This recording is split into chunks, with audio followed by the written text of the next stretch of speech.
You and me should act out a scene right now.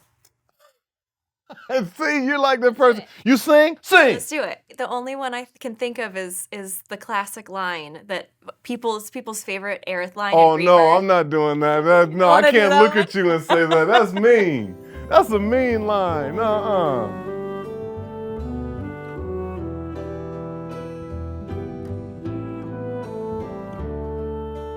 John, I'm so happy to be talking with you. First of all, out of all the people in the cast, I mean, everybody's mad cool, don't get me wrong. True. But you and I have been on this journey since E3 2019. E3. In the summer. When COVID first hit. No, before that.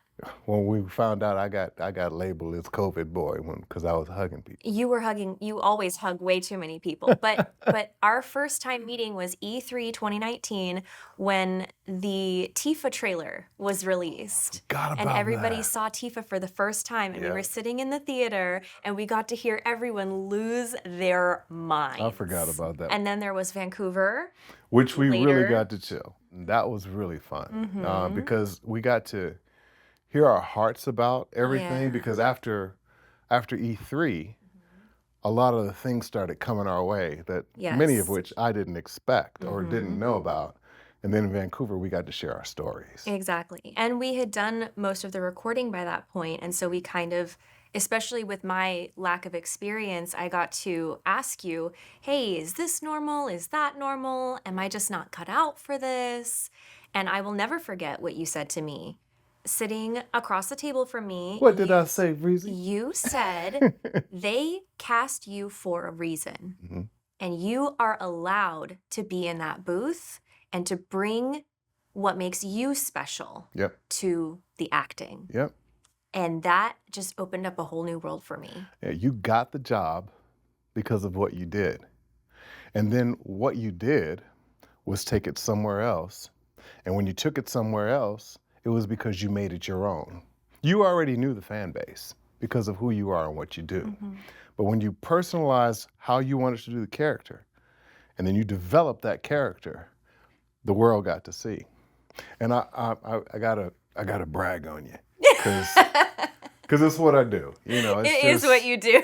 Because I just think that so many don't realize how tough it is to do what we do. I gotta brag on you because you did come to me and go, it's my first job. I don't know if when you were in the booth, did you? And so we shared all that, and you were very, very vulnerable and very protected or guarded is the word. And I still think people are sleeping on you. But this is what I have to say to that. I'm gonna say it now. Okay. Are you ready for me to say know, it? I can't stop you. You know, I gotta say this, and look at you now. Because this reads, you can blush as much as you want, but truth is truth. Golden Joystick Awards 2024. All right, Best Supporting Performer, Briana White. Thank you. Put it right there. Here. Boom, put it right there. You can put it right here. No, you can't separate Aerith and Barret. Okay, we'll put it together. We'll put it to behind. the side. Put it right here. There we go. But I have to brag on you because I think the vulnerability is what allowed you to be genuine. You know what I'm saying? And that's why when people sleep on folks who are good, and when they do it from the heart, and they make the franchise, the company, and the project something extraordinary, that's the result of what happens. And you're nominated for another one. You got me? Which is crazy. It's awesome. It's awesome, though. It is awesome. From that little girl inside in Vancouver who was like, I don't know if I'm gonna tell you like what they say where I grew up, look at you now, right? Well, I can't overstate how grateful I am to you for giving me the permission to really be an artist in the booth, because I guarantee you I wouldn't have this if it wasn't for you. And so I'm very grateful to you for all the support that you've provided throughout the entire process. I mean, I've really with my coming into this project with no prior experience, really leaned on you and leaned on the other members of the team, and I'm so grateful. Oh, you did what you did. I'm proud of you. Thank you. I'm proud of you, and I'm grateful grateful for the game, but Me too. the journey. So we've talked a lot before, but take us back to like the beginning of your acting journey. Oh, wow. I guess the beginning of my Yeah. acting journey is when I was 5 years old. And my mom taught me how to read at a very, very young age. For the kindergarten graduation, they wanted to do this big, you know, graduation thing and performances from all the kids. So we were on the west side of Chicago, and it was in the same area where the riots happened when King was killed. And the teacher said, hey, I want someone to do the Martin Luther King speech. And I said, oh, okay. And my mom was like, yeah, he'll do it. Really? She She volunteered volunteered me. you? And I'm like, "Oh, what's the Martin Luther King speech?" She's like, you know, baby, you've seen it. I have a dream. I'm like, oh, yeah, that, you know, we watch it every January. Okay. And I said, okay, cool, you know, because I could read. And she said, no, you're going to memorize it. I said, what does that mean? I'm 5. Yeah. And she said, I want you to memorize it, and I want you to present it, you know, to the people. I said, what people? She said, the people that come to the graduation. I was like, okay. And so I memorized it, and we did it, and I'll never forget the reaction of the people who were watching. Because first of all, it was in that community. Second of all, the people who came to the graduation were coming to see their grandchildren or their children. And so all of the people who had been through that time in life applauded and cried and called out. And I went, wait a minute, words can make people feel that way? Emotions can come forth like that? And me, I was very shy. I was a kid who wore glasses, probably as thick as Barrett's head. You know, I'm gonna need to see a picture of that. I'm sure my wife You're will gonna love have to show pull it you out of the that. And archives. I think I still have a pair of the glasses, but Oh my gosh. I'll never forget that. Yeah. And so I went, oh, this can make people feel that way? Yeah, I think I like this. And that was the bug, and that kind of started, you know, until later. That's an amazing core memory. I don't know, it's a heavy memory Yeah. because of where I went to school and the Yeah. things that I experienced. And, you know, and that was the beginning. Then sports happened, and then everything else kind of fell in. How about you? It's not as impactful as your It story. doesn't have to be impactful. It's the beginning. The beginning is always impactful because it's what started you. Well, similarly, just from when I was very young, I auditioned for my first school play.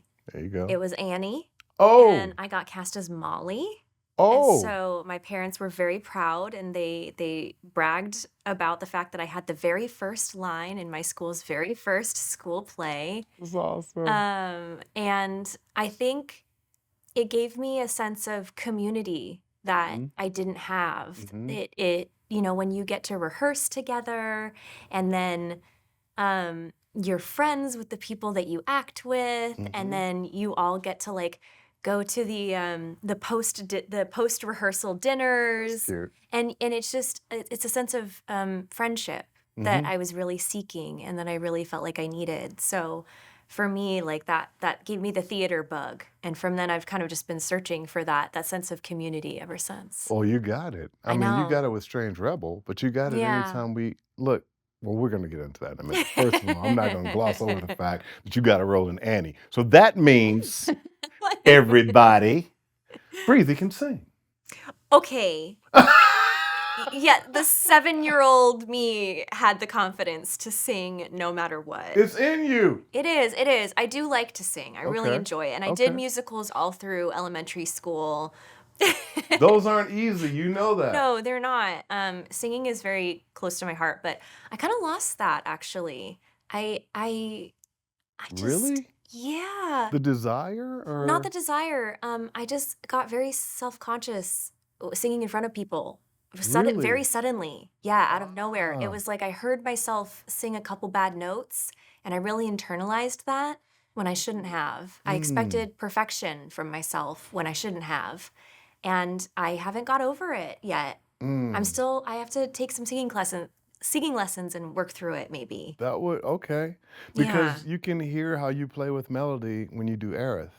Yeah. We hear it. You play with melody, so you understand pitch, you understand tone, you understand staccato, legato. You can Yeah. hear it. So Yeah. that's all part of you. So it is dynamic, and it is the beginning, and it is impactful. Yeah. Not just to, you and your parents with the experience, Yeah. but now with the world who gets to see you do your thing. But don't tell people that, because then they're gonna expect me to sing, and I'm not ready yet. Okay, yeah, we gotta put that disclaimer out there. Because it always Exactly. happens. I heard Breezy can sing. Sing something. But we're gonna go back to the sense of community. Sure. I've had the privilege of doing several now conventions with you. Yeah. And don't get me wrong, community, like our team, it's more of a private, more intimate. But man, for us, when we do our conventions, I see that you're a lot like me. We have created this thing when we go and do these conventions where it feels like community. Yeah. So there's another sense of community along absolutely. with, Strange Rebel and everything else. So how does that feel to you? I love going to conventions and meeting people face to face, because so much of what we do is so isolated. We stand in front of a microphone and and then we just have our headphones where they say, can you do that again? We True. didn't really love that take. True. So when we get to go to a convention and meet the people that we've worked so hard for, that's really special. That's the best feeling in the world. Not because they come up and say, oh, thank you for your work, because that's lovely, but truly I love to hear how our work has made their lives better, because that's what makes the hard stuff worth it.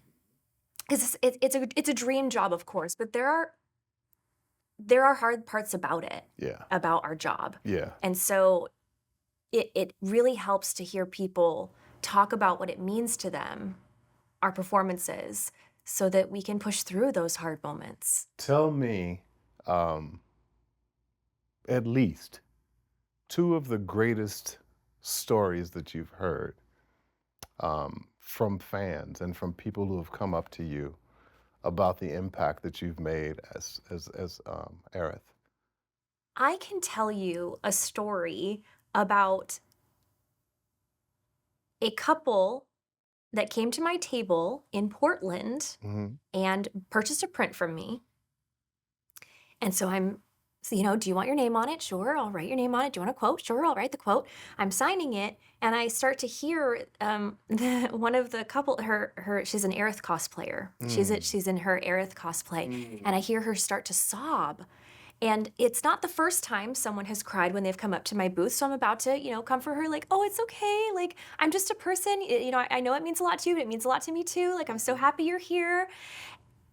I don't even get to say that because I see her sobbing, covering her face, and then I look, and the Zack cosplayer that she came with is on one knee and proposed to her awesome. while I was signing their print awesome. right in front of my table. That's awesome. I couldn't believe I was so shocked, and it was amazing. That's and awesome. She said yes, and then everybody clapped, and it was like the most special moment ever. I will never forget that. That's the really fact cool. that they thought that meeting me and getting a print signed from me is such a special moment for them that they wanted to make it even more special by cementing their future together in front of me. Like, that's so good. come on. That's awesome. What am I supposed to do? That's so awesome. Like, that's mind-boggling, That's great. That's great, though. Absolutely crazy. But that's when that's that feeling, right? Yeah. It's like you've been a part of their thing, right? Whatever that thing is, that you're a part of that. You're deeply rooted into. Hey, I'm a Zack cosplayer. I'm an Aerith. I'm going to do this right in front of Breezy. That's special. Yeah, really that special. that's a I know. kinda That's goosebumps on right. Like that's a pretty tops moment for me. How about awesome. you? What's your tops convention moment? There were several, but there was one guy in Detroit, and I guess it was more memorable for me because this brother reminded me of a family member. So he came to me and said, "Hey, I just wanted to meet you. I just wanted to meet you, because you're my fan. I'm a fan. You my dude. I put you in my party all the time. Big dude, right? He's bigger than me. So I'm like, all right, cool, man. It's great." And he's like, "No, I really wanted to meet you. And I'm like, all right, cool. He said, I'll be right back. And I'm like, okay. You know, because usually the handler's like, what do you want to print off? He's like, I'll be right back. He came back and he brought his girl. And his girl's like, this is who I told you I wanted to meet. And she's like, I'm so glad. He's like, the only reason I'm here is because my brother told me that you were here. I just got off work. I wanted to come and meet you. And my girl's here. And he said, she doesn't even know how big this is for me. I'm like, oh, okay, cool. You want me to do something? He said, oh yeah, let's do something for her. And did something for her. They left. Okay. He came back again. He said, listen, and this threw me because this, like I said, this is a dude, man. He looked like a football player, looked like he had been through things in life. He said, listen, my girl didn't understand why I told her to leave so I can come back and talk to you. And I said, what's up? He said, you started the day when we were in line. And you came in and you put on some music. I remember that, yeah. And I'm like, there's something about it, I just needed to move, right? Because we were starting our days, it was Sunday. It was Sunday. And we were all tired, you know, and I'm like, let me put all this music on. Yeah. I told everyone, I said, I know it's Sunday, and I know this isn't a church song, but we're about to have church up in here. And he came back, he said, that right there made me know that something special is about to happen. I'm like, what's gonna happen, you know? He said, he told me his whole story. And the story was brutal. And he said, when I left with my girl the second time, I went behind this podium and I just cried.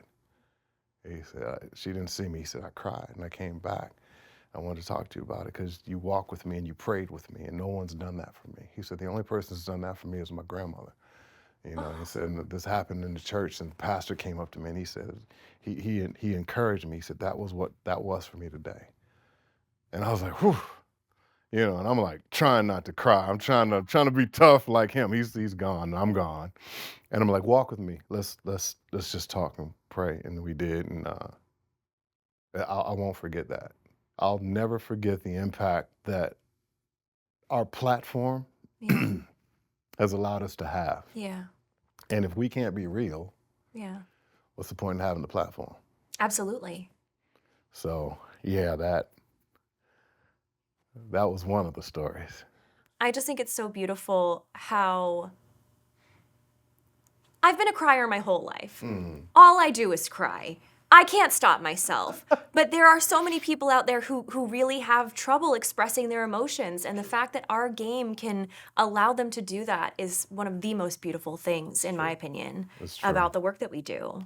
I think the innocence, the pureness of your character in Aerith and what you've done with her has allowed people to go, hey, you can nurture me right now because you speak positive. And then they meet you and they go, oh, that's why you got the role. You know what I mean? So I think it's awesome that you get to feel that reciprocation. You get to feel what you've created and people have let down their guards when they come to you. Well, I mean, talk about yourself. You have been able to craft a role of a man who is so tough and yet so incredibly soft. I mean, he is both ends of the spectrum. Barret is as tough as iron, but also he's so soft and so gentle with Marlene. And you're showing people that manly men can be both. Yeah. And that is so important, and it's such a rare portrayal. I mean, truly, I think it's up there as far as like video game dads with like Joel. Like someone who's super tough and yet super, super caring and loving as well. Like Barret is that, and Barret is that because John is that. I'll give you that. I'll give you that. I have to be. I got a beautiful wife. And I've got 4 beautiful boys, young men now. You know, it's a slice of life. You've got to, I always say, if there isn't any of you in the characters that you portray, then you've got to ask yourself how much realism is in what I've created, you know, for the project. But thank you for that. And, you know, that was the goal. Yeah. You know that, though. We've had this conversation before where we didn't want Barret to be a caricature. We wanted him to have layers and for people to see layers. That was very important to me. And I think that's why Final Fantasy VII is so impactful for people, because there's something in every character that people want, or they've experienced, or they can relate to, and so that's the beauty of what we do. And then we got wonderful directors and booth techs who Yeah. tune in our strengths and tune out our weaknesses. And thank goodness for that. Who are you telling? Who are you telling? Let me ask you this, Sure. because people have asked me this question. I've never heard you, and I've never Oh. asked you this question. Okay. For scenes that you know Mm. are coming, or find out that they're coming, that actually require emotion from you, do you get a chance to prep, or how do you prep? No, I really don't get to prep. No, even for the scenes that are incredibly impactful and emotional, like the end of Final Fantasy VII Rebirth, for example, I didn't get any notice ahead of time. And we never do. But you never knew that was coming Mm-mm. that day, right? That day. I mean, I Yeah. didn't know until the lines pop up on the screen. Yeah. And so when it comes to preparation for those emotions, it all for me comes down to like the breath I can take before delivering the line. And all of my acting training over my entire life, I mean, decades of acting training, all has to be condensed into those one or two breaths I get to take right before I deliver the line. Especially for something like the Cosmo Canyon speech scene, Yeah. where she's really talking about how who she is has been a curse, but her friendships have pushed her through, and is able to give inspiration to those around her.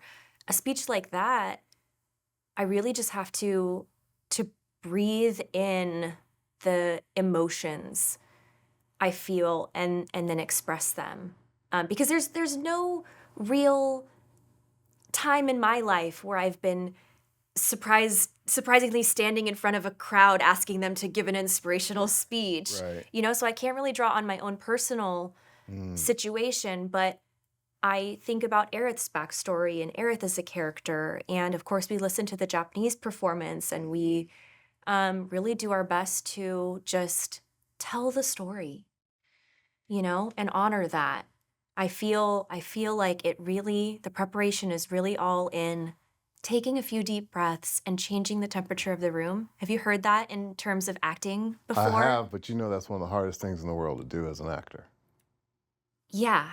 But that's what But you've been doing. you have to do that. Yeah, so I want everybody and anybody who is hearing this to understand that that task is one of the hardest things to do. Most of the actors that I know that can do that and actually pull that off are high ranking actors that we all look up to and that the world looks up to. That's a very hard skill to master and to do, and you've been doing it. So, Thank you. but I don't think you realize it.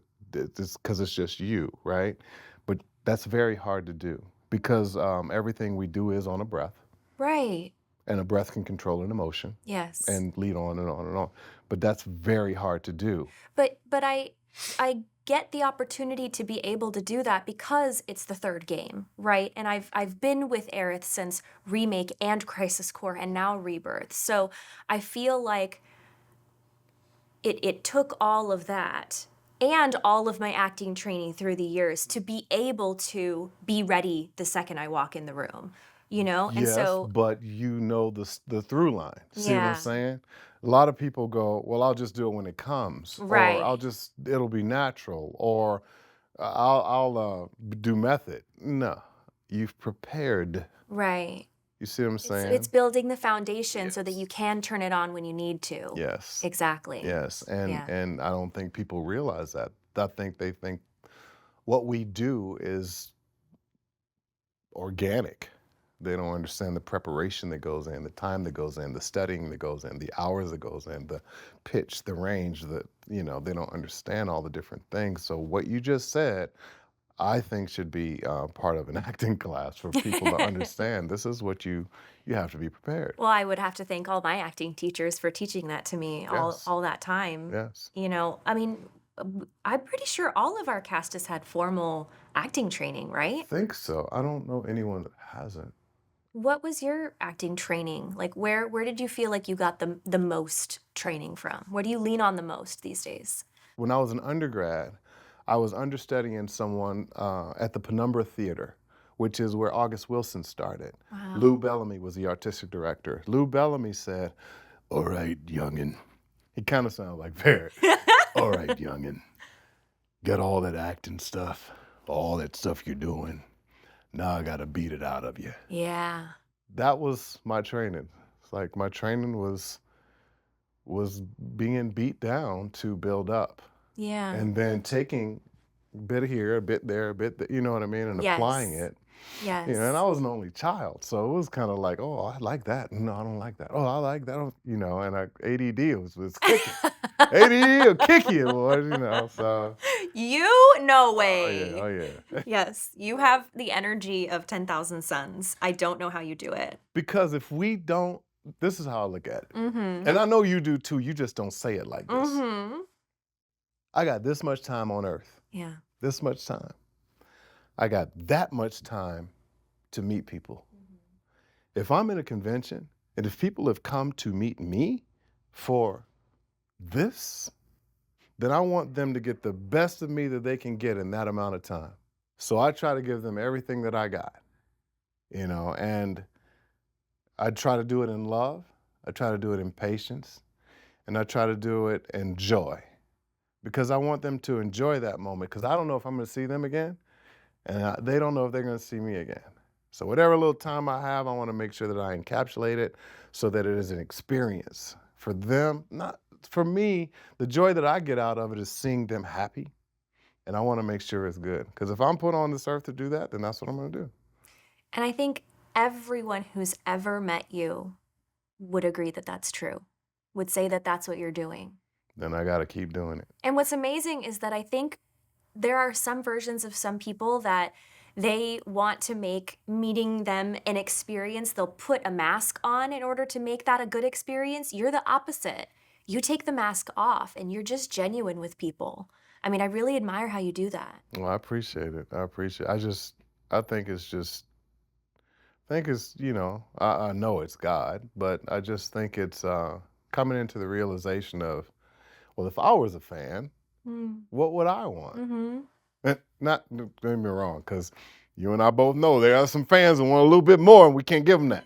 Yes. Can't give them that. Yes. Can you sign my back? Nope. I'm not signing your shoulder with a Sharpie. You know? So You've never signed a shoulder before, John. Come on.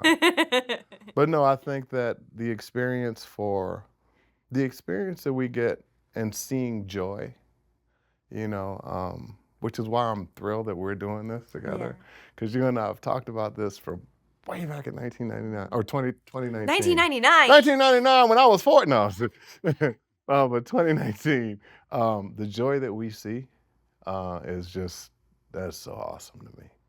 When in the audition or casting process did you ever realize it was going to be like this many years later? Oh, I didn't.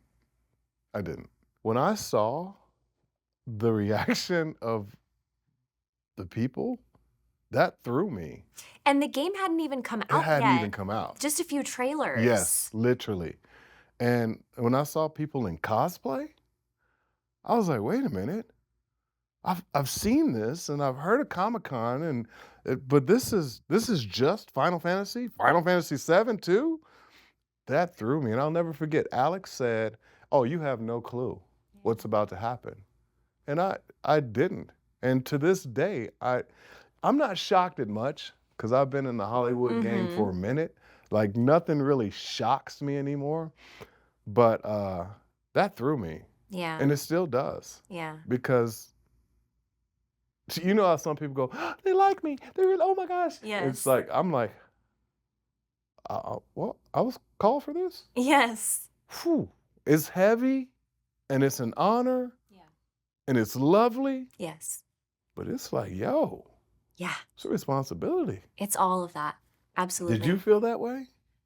Did you know? I've been thinking about it, and because I was in the gaming space Mm-hmm. when, people were talking about it, I knew people were excited about it. But I didn't play the original Final Fantasy VII, so I didn't know exactly what a big deal it would be. But I do remember when I got cast thinking, people have posters of this character in their room. Literally.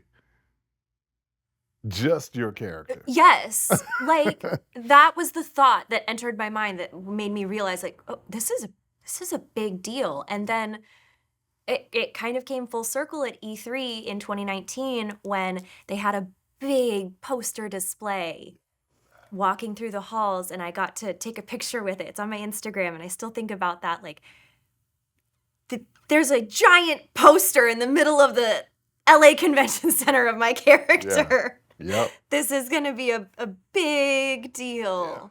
Yeah. And it just never stopped surprising me. It should have, but it never has. To this day, it never has stopped surprising me.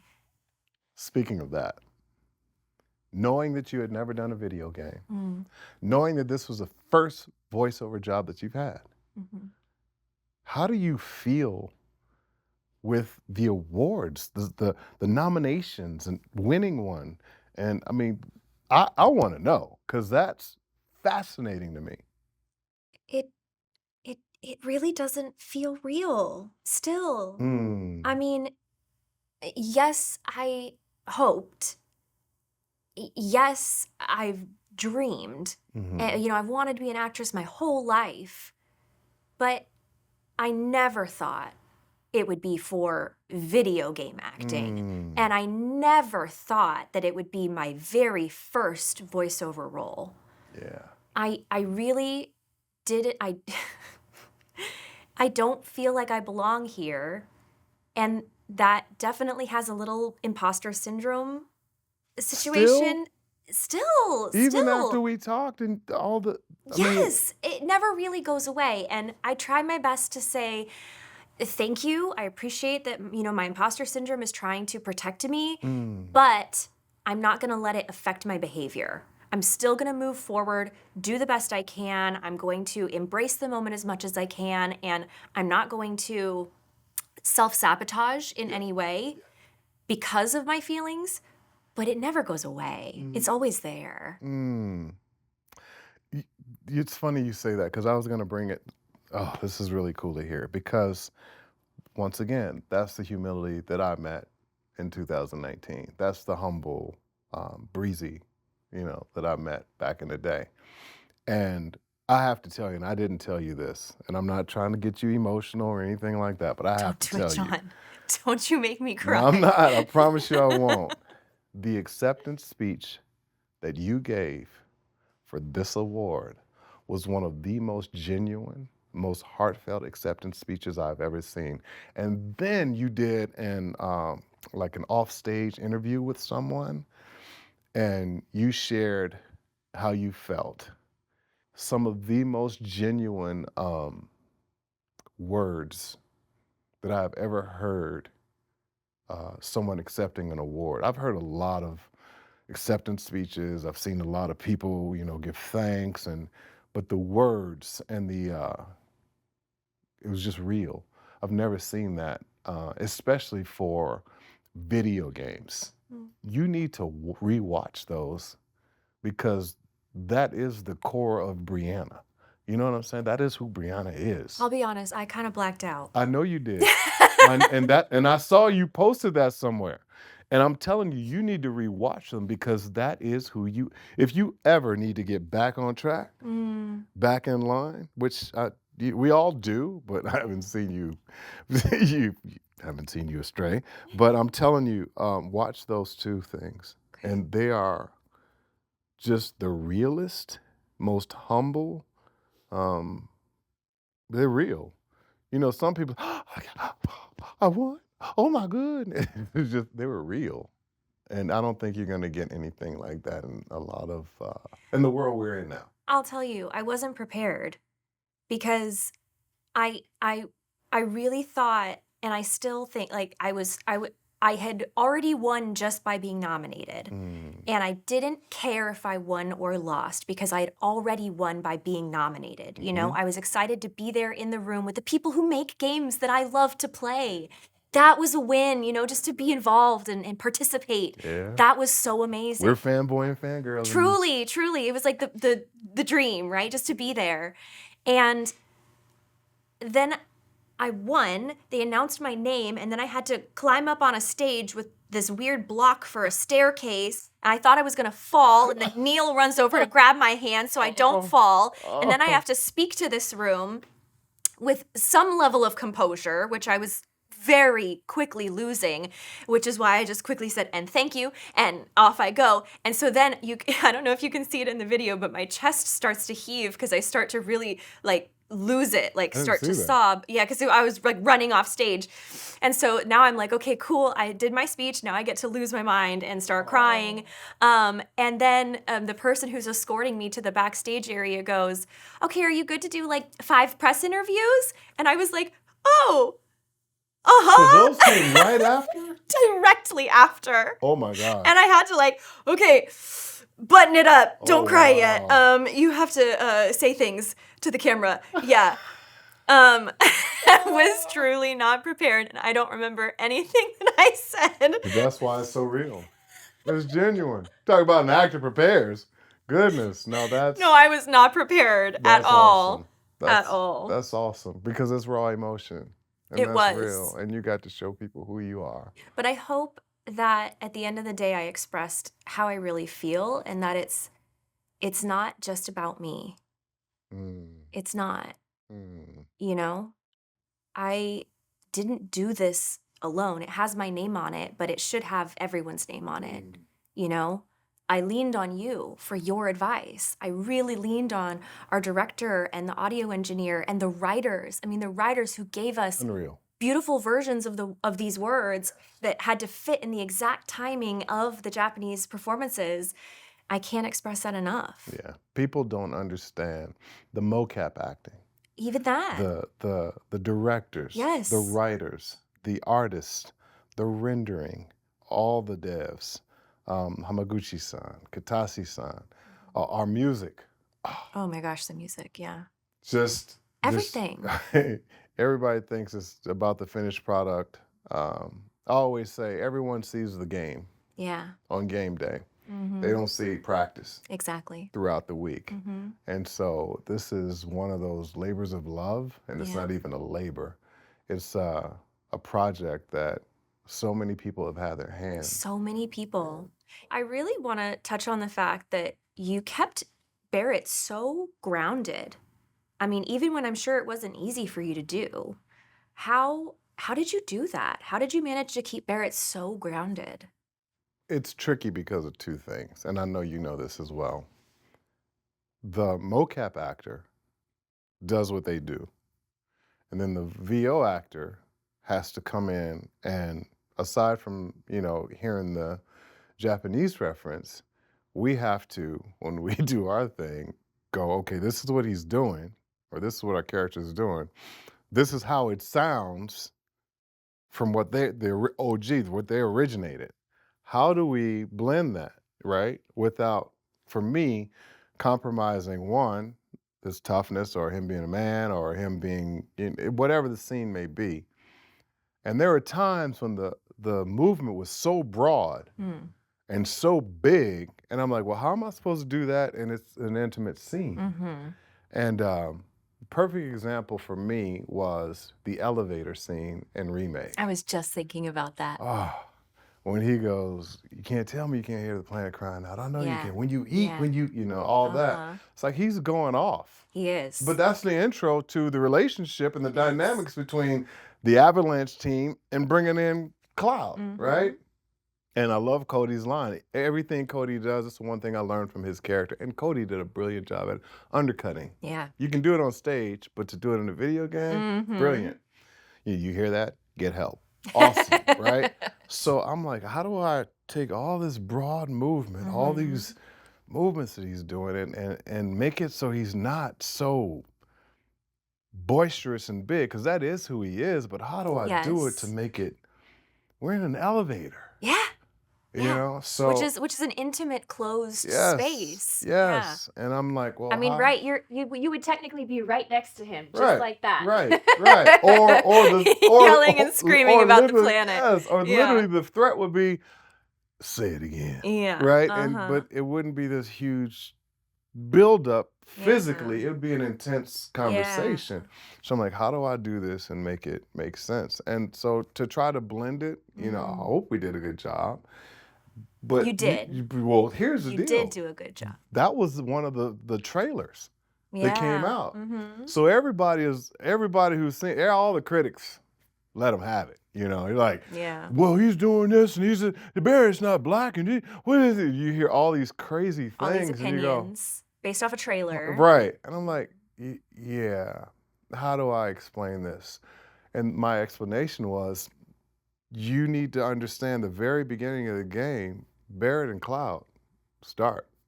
They start. That's the OG to now, everything. They started.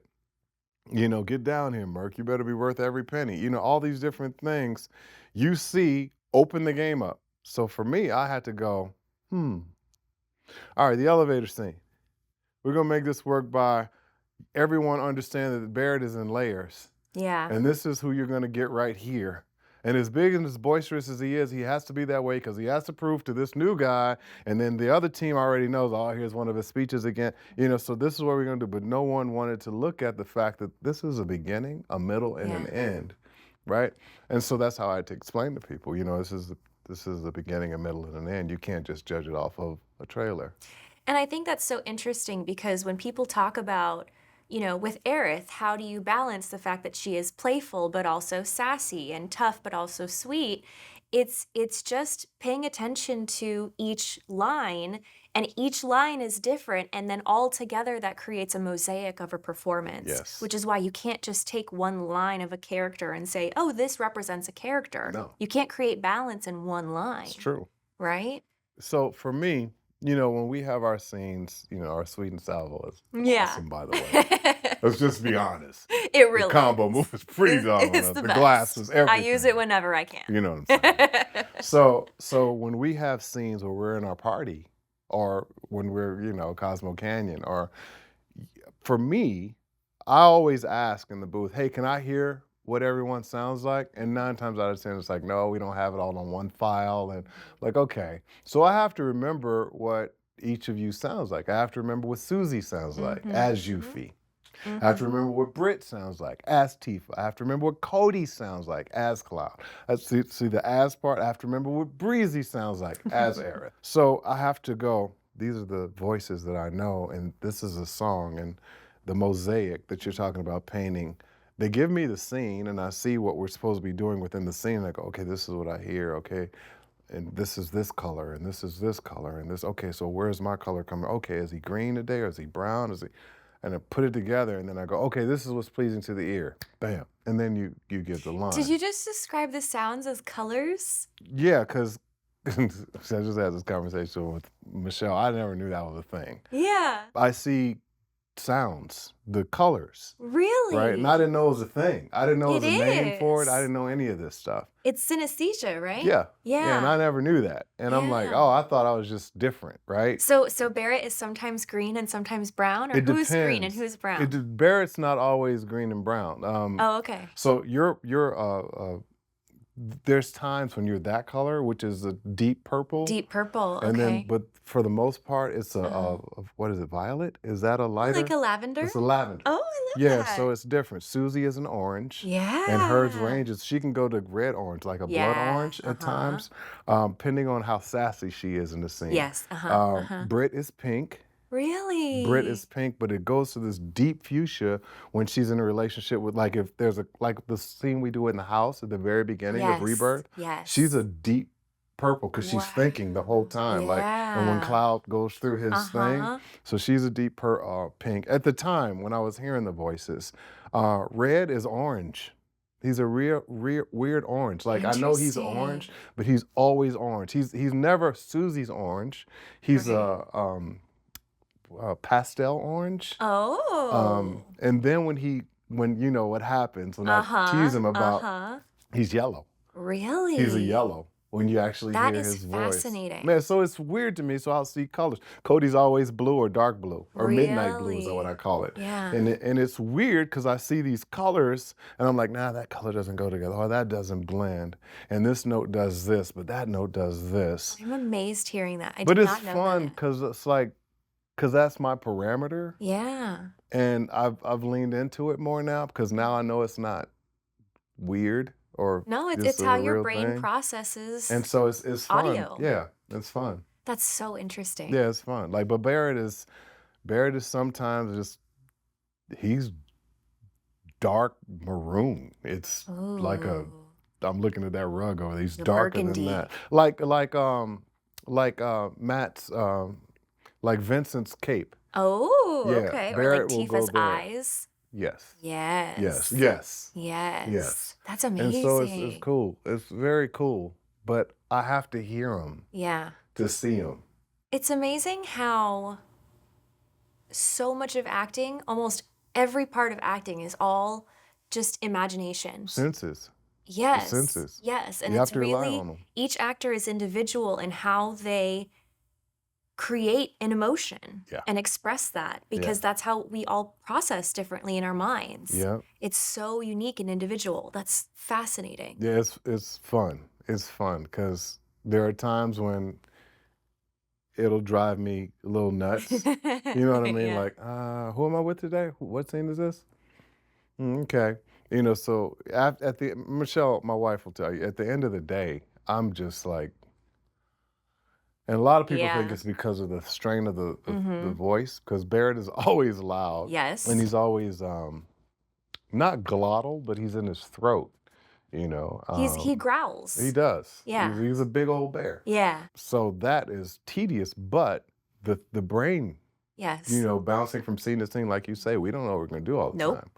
Bouncing from scene to scene, seeing all these different things, hearing all these different things, everything's here. That's why I said if And people we got him never here, get the chance to act together. never. We are always alone in the room Solo. with our microphones. Yep, solo. I think it would be fun to do a cast read all in the room together. If we did, what? Could that we- was my very can we first ask to job. do Oh, that? I'm going to ask Kurt. We should've gotta never do brought that. Just up. a group read An where we can all be in the ensemble same piece? Yes, room. that would be A little brilliant. behind the scenes document. Okay. Oh, that would be brilliant. That would be brilliant. Excuse me, we're pitching that. Yep, we we have could just to. all get in the room for a scene. That That'd would be really brilliant. cool. That would be brilliant because it would flow different. It would- Justin would go nuts. Oh well, yeah. He'd be like, I I can't mean, keep up, slow it down. wouldn't be usable as far as putting it into the game with how precise Exactly. we have to be, but it would be Exactly. fun for It us would to be very do. fun. And I think the fans would like to see that too. Oh, no, they Just all would. of us get into a room and act together, you know? I think someone like should. like the theater. Someone should do that when we do a convention or something Oh, together. that would be We're all really together. cool. Like, That would be really y'all hear that, Square Enix? Mhm. Put us all in the room together and give us a little script, just something. You can have it for your archives. There you go. There you go. Yeah, that would Yeah, be fun. that would be really fun. Hey, you and me should act out a scene right now. And see, you're like the Let's do person. it. You sing, sing. Let's do it. The only one I can think of is the classic line that people's favorite Aerith line. Oh in no, Rebirth. I'm not doing that. No, I wanna do can't that look one? at you and say that. That's mean. That's a mean line. Yeah, but she throws it back at you. That's the She fun of does. I can't even Yeah. remember how the whole thing goes. it. We It's a should've written really it long out. lead-in, yeah. Because you're talking about Shinra propaganda. Yeah. But then you come in with the only dumbasses believe that Right. shit. Yeah. And then Uh-huh. you're like, so you calling me a dumb? Yeah. Yeah. That's no. I can't do that No, with you okay. in front of me. Barret forgot for a moment that Aerith grew up. And was right in there. that line. It's like he's a bull in a china shop. Sometimes he doesn't is. realize Foot who's in around. mouth for sure. Literally. Uh-huh. Yeah. Well, like he didn't even say, I didn't mean it that way. Because part of him wants to go, well, if the shoe fits, but I'm not gonna say that. You know? Wow. Yes, Wow. that's what he would say. Okay, if we're going to talk about scenes from the game, what is your favorite Aerith scene from Final Fantasy VII Rebirth? I just think when we get to the temple, Mm. and I don't know if you know it, because your voice changes. The majestic part of Aerith how you change your voice. Your voice goes into a different octave. That's one of the most, I think it's brilliant. I think visually it's brilliant, but I think audibly it's just like the speech, it's not, first of all, most people don't do monologues anymore. I Yeah. think Tom Cruise and Denzel Washington have always been just masters of it, right? But most people don't do it anymore unless they're adapting a play, like when Denzel did Fences, and everything. But most people can't do monologues anymore because audiences can't be drawn It's an into them. attention span thing. Yeah. You did it. Me? Yeah, with that to me is a monologue within a video game. When you talk about that part right there, to me is just one of those, oh, that's who she is, and she's inviting us into her world. And wait a minute, what do you mean trials? All of us have individual trials. Where are we? Yeah. And it's like, oh, you're in my world. Yeah. Without saying you're in my world, it's and that to me is one of the most powerful, visually, audibly, most powerful scenes to me. It's my favorite. Well, I think I have to say my favorite Barret scene. Yeah, you better. No, jeez. So, well, okay, in that case, I'll say 2. You have more than one? I do. Okay, I'm shocked because I thought you were gonna. Well, I didn't know what you were gonna say, but go ahead. The entirety of Barrett's story arc with Dine is so incredibly complex. It's very heavy, but also it's incredibly relatable. You managed to take a fantastical story that is fully Final Fantasy and make it about 2 real people. And the way that I watched that scene and I feel like I could relate to that in a way like I could relate to it with people in my own life. I think we've all seen someone we love lose their mind a little bit. Go through it. And that's really horrible. And I think we've all been through relationships where we feel guilty about the way that we handled things. Yep.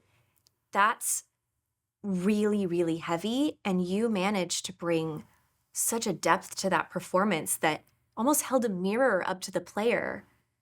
And we all put ourselves in Barrett's shoes in that moment. Thanks. That was incredible. I don't know how you did that. Well, it was both of us. I mean, the story behind Yes. how it was created, how the thought process was. As an actor, you use substitution, and you already know the story. I don't know how it came out of my mouth when we were in DC, but I went through a situation very similar to that in real life, and so it was. I'm not gonna say it was easy to put that in there, but it was. That's how we created it, and it sounds like it moved a lot of people. It moved me definitely. Before we did the scene, I remember I told Kirk, I need a minute. Because like you, I was in the booth, I was like, oh, we're about to, oh, wait a minute. Wait a minute. We took a break. And then after we did it, we took another break. Because, because of the nature of how it came about. But I'm glad to hear that you liked that one. It's amazing. But it's not my favorite. What's your favorite? My favorite is imagine Barret and Cloud running through the forest chasing a dog. Oh, that. And Barret talks about how Marlene is just his little baby, and one day he's gonna have to let her go. Yeah, that and was he fun. just talks about all the classic father things, and it's so sweet and so relatable. And it's like I heard my own father talking when you were speaking. That's hilarious. I mean, truly, it was. You must have drawn on your own experience being a father for those. In different ways. Yeah. It was like, with my boys have been an instrument of me using them to substitute for Marlene at different times in the Wall and remake, different situations. But I will say this for that particular scene, because you can hear Barret's voice crack. Yes. And there were things that were done intentionally because in 2017, both myself and my wife, Michelle, lost our dads in the same year. And we went through a lot of pain during that time. And I got to see, because I'm an only child, I got to see what a daughter's grief was like, right? Towards losing her dad. Regardless of circumstances, regardless of being reared in the home, I got to see pain, like up close and personal on so many levels. And so I'm like, well, I can use my relationship with the boys, but this is how my wife grieved, and this is how I try to comfort her through that grief. So now let's take the relationship with the boys and my wife and put that realism of love and care and nurturing into, oh my gosh, here's a memory of me thinking about Marlene while we were running through the swamp or on, on chocobos or, looking at, Cloud Jr. and all these different little things. So that was fun to do. But once again, I think realism always has to come from a place of truth. Yeah. And that was a very harsh place of truth that, sometimes we relate to it as emotional in a bad way. And sometimes we have to make light of a situation by making it humorous so that we can get through it. As you speak, it's really inspiring me to think about all of the people who've come up and said to me, you're the only person who could play Aerith like this. And I have, for the longest time, thought, no, that's not really true. There are many, many talented actresses. And that's true. And if I hadn't gone to that audition, they would have found someone just as amazing. And I really believe that. There's so many talented people out there. But hearing you talk about how your life experiences affect the performance that you create as Barret, really no one else could have done that but you, because that comes from you. Same thing with you, though. But I can say that about you, but I can't see it about myself. No, we already proved that point. And I know that there are a lot more talented actors out there than me. Many more. Same thing. I'm the same way. But we were called for such a time as this, right? We did the audition, and there were a lot of people who auditioned. I think about that all the time. A lot of people. And they chose our voices first round, okay? And then they chose other people for that first round. And they listened to them. And they said, okay, well, we like these people. So you're still in a group out of hundreds maybe more than that. And so you still have to come back and they want to hear you again. So my thing is, yeah, you're unique in what you do, and you brought what you do to that character, but they heard, I always say, let them hear that sound. Whatever that sound is, it's like, oh no, we need him for the job, or no, we need her for the job. But no, that is the voice. And whatever they heard was what allowed us to get the job. I know it sounds like arrogant. I'm not trying to sound arrogant, but we've been talking about our craft and how we do it. Yeah. So therefore, we got the job. Thank goodness. Let's hold on to that. And I think that's what makes it unique when we put the personalization in it. Yeah. Because, yeah, there's plenty of other people that could have got it, but we did. Yeah. So they heard something that they liked, and we're about to go into part 3.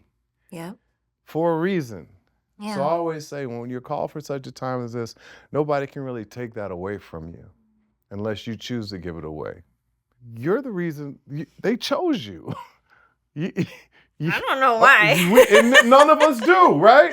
Think about the auditions. No, he's too tall. No, she's too short. No, her hair is blonde. No, his hair is dark. What we don't know. But whatever it was, we got the job, right? And we just have to make the most of it. Not just the most of it, we have to make the best of it. Yeah. And we have to give justice to the writing. Yeah. And we have to honor the legacy behind it. Yeah. And they knew that we would.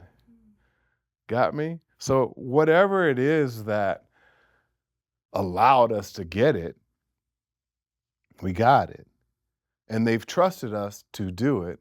And something about us allowed them to go, oh, I trust that they're going to do it right. I'm happy we got it. I'm still amazed at the stories we hear, but here we are. Here we are. Here you are. You understand what I'm saying? Yeah. So don't let anybody take that from you. You're the best. Oh, you the bomb too, but you gotta did that imposter syndrome. It's good that it comes up. It's your checking this, it's your checking the side, right? Yeah. It's what keeps you who Keeps you me are. grateful. Keeps you humble. Yeah. And we all have them. It's just how many people actually listen to it, Yeah. or how many people are affected by it. Mm. Never grow numb. Never grow numb from being affected by it, because it's what's going to keep you who you are. This was wonderful. This is I awesome. knew it would be. It's breezy. Because it's John. It's breezy. Any excuse I get to chat with John, I'll take it. Let's keep it up. Let's do it. We got part 3 coming out. Part 3. See you, Selma.